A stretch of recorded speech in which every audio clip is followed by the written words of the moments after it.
பிரித்து ஆளுகின்ற தந்திரத்தை கையில் எடுத்து இனத்தால் மொழியால் மக்களை பிளவுபடுத்துகின்ற ஒரு அரசு உலகத்திலேயே இருக்கிறது என்றால் அதற்கு முதல் பரிசு இந்த ஒன்றிய அரசிற்கு தரலாம். இது மண் திராவிட மண், எல்லோருக்கும் எல்லாம் என்ற தத்துவத்தின்படியில் ஆட்சி செய்கின்ற மாண்புமிகு தமிழக முதல்வர் ஆளுகின்ற மண்ணில் எடுபடாது. வட இந்தியர்களை நாங்கள் சகோதரத்துவத்தோடு தான் நடத்துகின்றோம்.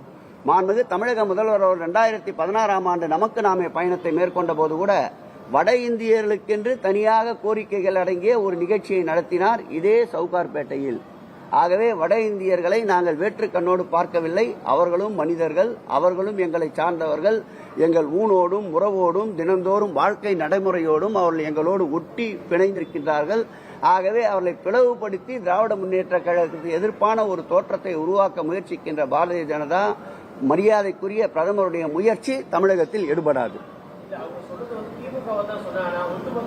நான் சொன்ன திமுக சார்பில் தான் அந்த பதில சொல்றேன். நான் சொல்ற திமுக சார்பில் தான் என்னோட பதில சொல்றேன். நான் திமுக சார்பில் தான் சட்டமன்ற உறுப்பினர் தேர்ந்தெடுக்கப்பட்ட, திமுக சார்பில் தான் நான் அமைச்சராக இருக்கேன், திமுக சார்பில் தான் நான் மாவட்ட செயலராக இருக்கேன்.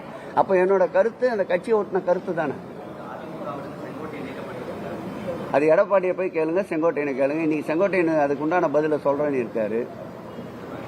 எடப்பாடியினுடைய அதிதீவிரமான அற்புதமான ராஜதந்திரமான நடவடிக்கைகளால் கொஞ்சம் கொஞ்சமாக கரையான் புற்றரிப்பது போல இன்றைக்கு அதிமுகவை அவரே அரித்துக் கொண்டு பாரதிய ஜனதாவை வலுவாக்கின்ற முயற்சியில் ஈடுபட்டுக் கொண்டிருக்கின்றார். அதை உண்மையான அதிமுக அனைவரும் உணர்ந்திருக்கின்றார்கள். மாண்புமிகு தமிழக முதல்வர் அவர்கள் கரத்தை மேலும் பலம் பொருந்தி இந்த களத்தை மேலும் பல மடங்கு பலம் பொருத்துவதற்கு அனைவரும் வருவார்கள்.